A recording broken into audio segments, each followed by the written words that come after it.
13 सितंबर 2007 को इंडिया पाकिस्तान से टी20 world cup का फाइनल मैच जीतती है और ठीक इसके बाद ही बीसीसीआई, जो कि है board for cricket control of India, एक फ्रेंचाइजी बेस्ड टी20 क्रिकेट कंपटीशन का अनाउंसमेट करती है, जिसको कि आज हम जानते हैं आईपीएल के नाम से।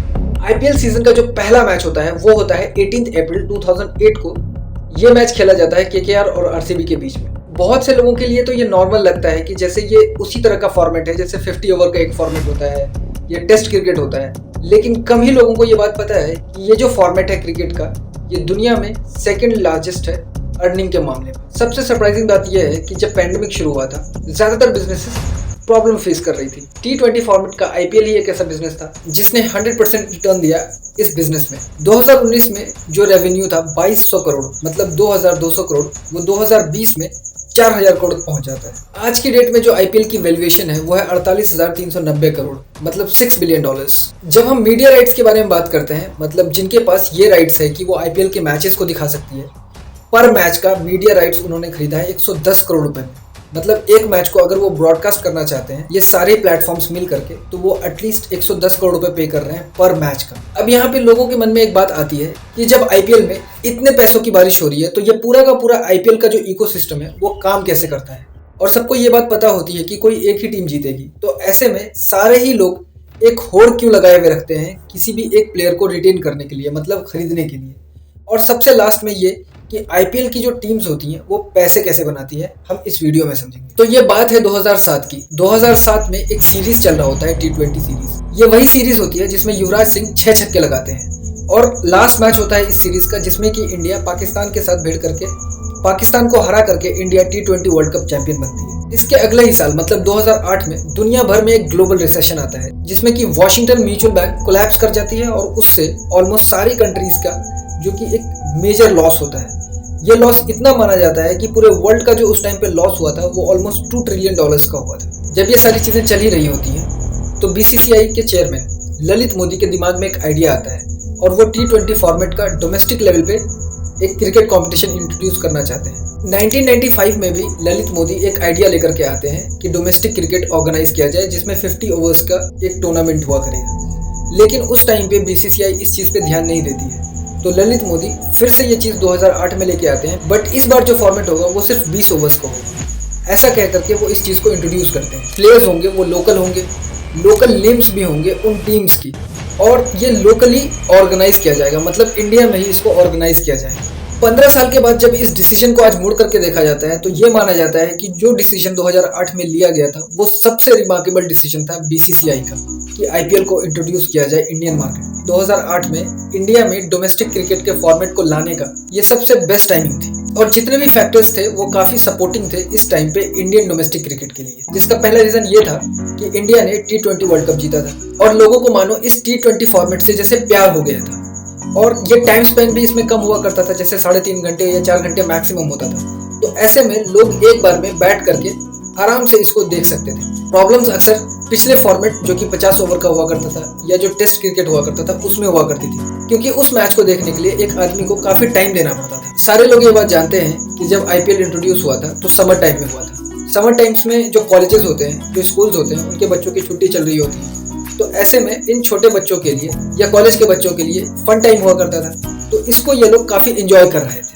और इसी तरह जो ऑडियंसेस थे वो काफी बड़े नंबर्स में जुड़ने शुरू हो गए थे। ओवरऑल जब सारे लोग इसको देखने लग गए तो ये एक गेम चेंजर बन गया पैसा कमाने के मामले में। लोग अक्सर पहले एनबीए के मैचेस देखा करते थे या फुटबॉल के लीग्स मैचेस देखा करते थे, तो उसी तरह इंडिया के लिए ये एक पैसा कमाने का सबसे बेस्ट ऑप्शन हो गया था। हम सभी लोगों को पता है कि इंडिया में क्रिकेट को कितना ज्यादा लोग पसंद करते हैं, तो ऐसे में बीसीसीआई के लिए एक सबसे बेस्ट ऑप्शन हो गया था कि इसको इंट्रोड्यूस कर करके इसमें से ज्यादा रेवेन्यू जनरेट कर सके। बीसीसीआई को चाहिए होती है पैशनेट ऑडियंस जो अपना सारा टाइम लगा करके मैच को देखें, तो इंडिया से पैशनेट ऑडियंस बीसीसीआई को मिल जाती है, तो यहाँ से शुरुआत होता है आईपीएल का। लेकिन ये बात किसी को नहीं पता थी कि आने वाले एक दशक में आईपीएल इतना बड़ा गेम चेंजर बन जाएगा या इतनी बड़ी लीग बन जाएगी। अब यहाँ पे एक क्वेश्चन माइंड में आता है कि आईपीएल का जो बिजनेस मॉडल है वो काम कैसे करता है। तो आइए अब हम यहाँ पे आईपीएल के बिजनेस मॉडल को समझने की कोशिश करेंगे और हम यहाँ पे ये समझने की कोशिश करेंगे कि आईपीएल और जो फ्रेंचाइजीज होती हैं, मतलब जो टीम्स होती हैं, वो कैसे पैसे को जनरेट करती हैं। आईपीएल क्रिकेट फॉर्मेट का जो सबसे मेन स्टेक होल्डर होता है वो होता है एडमिनिस्ट्रेटर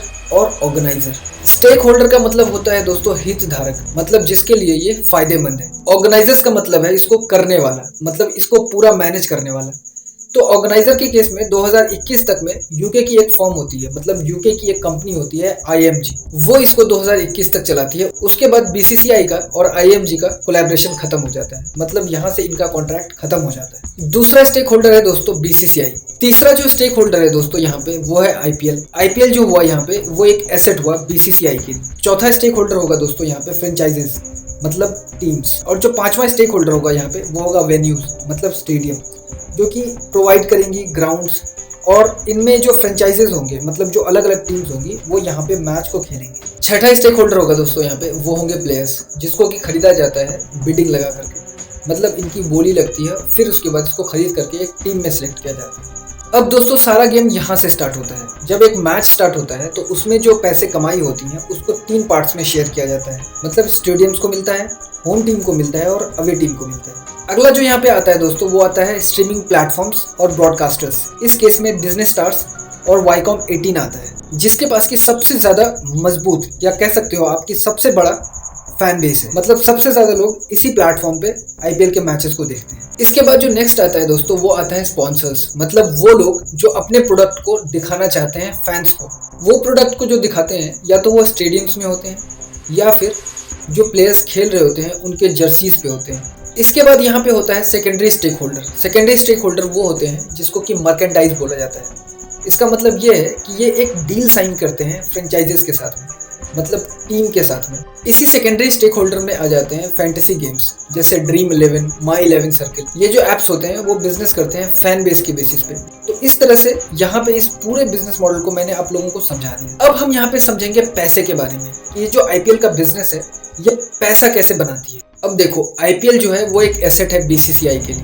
तो बीसीसीआई क्या काम करती है कि बीसीसीआई राइट्स बेचती है इसको दिखाने का। मान लो कोई मीडिया प्लेटफॉर्म एक मैच को दिखाना चाहती है अपने प्लेटफॉर्म पे, तो ऐसे में बीसीसीआई उस मीडिया प्लेटफॉर्म से पैसे चार्ज करेगी, उसके बदले में उसको राइट्स देगी कि आप इस मैच को ब्रॉडकास्ट कर सकते हो अपने प्लेटफॉर्म पे। जब बीसीसीआई ये राइट्स स्ट्रीमिंग प्लेटफॉर्म्स को या ब्रॉडकास्टर्स को देती है तो उससे एक स्पेसिफिक अमाउंट चार्ज करती है।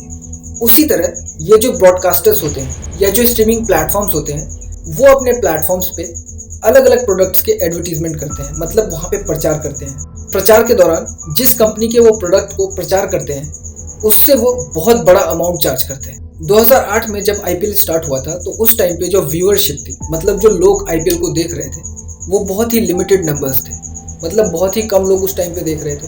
तो ऐसे में बीसीसीआई ने जो उस टाइम पे जो राइट्स बेचे थे स्ट्रीमिंग प्लेटफॉर्म्स को या ब्रॉडकास्टर्स को, वो बेचा था 911 करोड़ रुपए पर साल के हिसाब से। और ये राइट्स जो बेचे गए थे ये 9 साल के लिए बेचे गए थे, जिसमें टोटल अमाउंट बीसीसीआई को मिलता है 8,199 करोड़ रुपए। अब जैसे जैसे इसकी पॉपुलैरिटी बढ़ती गई वैसे वैसे ब्रॉडकास्टर्स और स्ट्रीमिंग प्लेटफॉर्म्स पैसे भी कमाती गई, क्योंकि उनके पास प्रोडक्ट्स आने लग गए कि आप मेरे प्रोडक्ट्स को अपने ब्रॉडकास्टिंग प्लेटफॉर्म्स पे एडवर्टाइज करो। और इसके बदले में वो काफ़ी बड़े बड़े अमाउंट्स ब्रॉडकास्टर्स को दे रहे थे। तो जब ब्रॉडकास्टर्स के पास पैसे आ रहे थे तो वो अब धीरे धीरे पॉपुलैरिटी को देखते हुए वो ज़्यादा पैसा ऑफर करने लग रहे थे बीसीसीआई को। 2017 में जो डील की हुई थी सोनी के साथ में, वो डील खत्म हो जाती है और उस टाइम पे स्टार नेटवर्क यहाँ पे एंट्री करती है। स्टार नेटवर्क राइट्स लेती है ब्रॉडकास्ट करने का, मतलब मैच को चलाने का राइट्स अब स्टार नेटवर्क के पास में आता है। और इसके लिए स्टार नेटवर्क पे करती है 3,270 करोड़ रुपए पर साल के हिसाब से, और ये राइट स्टार नेटवर्क 5 साल के लिए लेती है। तो जो टोटल अमाउंट पे करती है स्टार नेटवर्क वो करती है 16,350 करोड़ रुपए। 2022 में स्टार नेटवर्क का भी जो कॉन्ट्रैक्ट होता है वो खत्म हो जाता है, लेकिन 2022 के जो फर्स्ट वीक में जो स्ट्रीमिंग हुई थी उस टाइम पे टोटल जो लोग उस मैच को देख रहे थे एक वीक के अंदर में वो थे 22 करोड़ 90 लाख लोग। जब इस आईपीएल फॉर्मेट की पॉपुलैरिटी इतनी ज्यादा बढ़ गई तो 2023 से लेकर के 27 के लिए जो इसके राइट्स बेचे गए हैं वो बेचे गए 9,678 करोड़ रुपीस पर ईयर के हिसाब से, जिसकी की टोटल वैल्यूएशन 5 साल के बाद बनती है 48,390 करोड़ रुपीस, मतलब 48,390 करोड़ रुपए। और ये जो 5 साल के बीच में गेम्स खेले जाएंगे, माना यह जाता है कि 410 मैचेस होंगे 2023 से 2027 के बीच।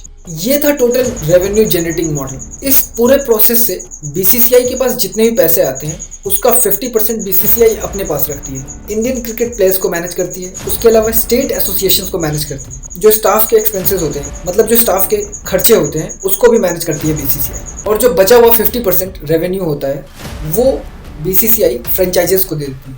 और फ्रेंचाइजेस मतलब टीम्स इसको आपस में बांटती है। ये जो पूरा मेथड था इसको बोला जाता है मनी मेकिंग मेथड। आपने एक चीज नोटिस किया होगा दोस्तों कि आरसीबी की टी शर्ट पे मुथूट फिनकॉर्प लिखा होता है, और इसी तरह अलग अलग जो टीम्स होते हैं उनके जर्सी के सामने अलग अलग कंपनीज के नेम्स लिखे हुए होते हैं। इसका मतलब ये है दोस्तों कि ये वो स्पॉन्सर्स हैं जो कि इन टीम्स पे पैसे लगाती है। ये जो स्पॉन्सर्स होते हैं इनको प्रिंसिपल स्पॉन्सर्स कहा जाता है। ये स्पॉन्सर्स मेनली कंपनीज होती हैं जो अपने प्रोडक्ट को लोगों तक पहुंचाना चाहते हैं। ऐसे में ये कंपनीज उन टीम्स को चूज करती है जिसकी की सबसे ज्यादा व्यूअरशिप हो, मतलब जिनका सबसे बड़ा फैन बेस हो। जब व्यूअरशिप की बात की जाती है, मतलब जिसको सबसे ज्यादा लोग देखते हैं, वो है सीएसके, जो कि फर्स्ट नंबर पे आती है। तो बेसिकली मैंने आपको बताया था कि ये चूज करती हैं व्यूअरशिप पे, मतलब जिसको ज्यादा लोग देखते हैं उसको ये ज्यादा पैसा देते हैं ताकि अपने जर्सीज पे ये इनके लोगोस को लगा सकें या इनके नाम को अपने जर्सीज पे लगा करके मैच खेलें। और इन प्रिंसिपल और सेकेंडरी स्पॉन्सर से जो फ्रेंचाइजेस पैसे कमाते हैं उसका 20% ये हर साल एज अ फी बीसीसीआई को पे करती है। जब बात व्यूअरशिप की जाती है तो व्यूअरशिप जो है हर साल दोस्तों किसी टीम की बढ़ती है, किसी टीम की घट जाती है। और जो फैन फॉलोइंग होती है वो भी टीम्स के जीतने और हारने के साथ घटती बढ़ती रहती है। और इसी तरह जब फैन फॉलोइंग किसी भी टीम की घटती या बढ़ती है तो उसके साथ उस टीम की वैल्यूएशन भी घटती या बढ़ती है। जब बात ब्रांड वैल्यू की आती है दोस्तों तो उसमें मुंबई इंडियंस नंबर 1 पे आती है, जिसकी की टोटल ब्रांड वैल्यू है 1.3 बिलियन डॉलर्स की। उसी तरह जो बहुत सारी टीम्स ऐसी हैं जो बहुत ज्यादा पॉपुलर नहीं है, उसमें से एक है गुजरात, जिसकी की टोटल वैल्यूएशन आज की डेट में 850 मिलियन डॉलर्स की। जब इन सारी टीम्स की ब्रांड वैल्यू को एक जगह किया जाता है, मतलब जो टोटल ब्रांड वैल्यू है आज के डेट में आईपीएल की, वो है 11 बिलियन डॉलर्स, मतलब 90,038 करोड़ रुपए के आसपास। इस वीडियो को देख करके आप डेफिनेटली समझ गए होंगे कि आईपीएल का जो टोटल बिजनेस मॉडल है वो कैसे काम करता है और इसका जो इकोसिस्टम है वो कैसे एक दूसरे को सपोर्ट करता है। इसी तरह आईपीएल का जो पूरा बिजनेस मॉडल है वो इंडियन इकोनॉमी को भी काफी सपोर्ट करता है। दोस्तों केपीएमजी जो कि एक बहुत बड़ी रिसर्च फर्म है, मतलब रिसर्च कंपनी है, उनका यह कहना है कि 2021 में आईपीएल ने 182 मिलियन डॉलर्स के आसपास कंट्रीब्यूट किया है इंडियन जीडीपी में। So this was the whole study of IPL business ecosystem. And if you have liked this video then please hit the like button and also the subscribe button. And if you want to share this information with your friends and family, just share this video and have a good day. Thank you.